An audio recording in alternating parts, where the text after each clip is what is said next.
નમસ્કાર, શો ટાઈમમાં આપનું સ્વાગત છે। ભાવનગરના વાઘાવાડી રોડ પર 5 દિવસ પહેલા કાર અડફેટે મહિલાનું મોત નિપજાવનાર સગીરના પિતાની પોલીસે ધરપકડ કરી છે।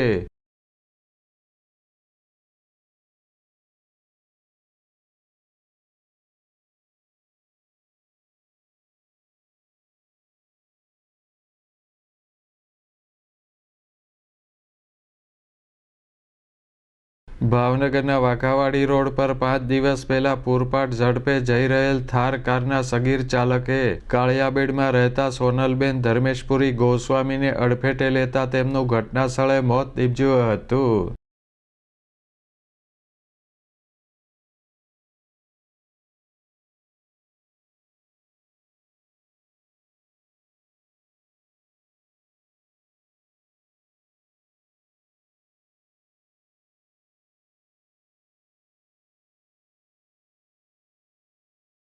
આ બનાવમાં નીલમબાગ પોલીસે સગીર વયના કાર ચાલકની ધરપકડ કર્યા બાદ તેના પિતાની પણ ધરપકડ કરી કાયદેસર કાર્યવાહી હાથ ધરી છે।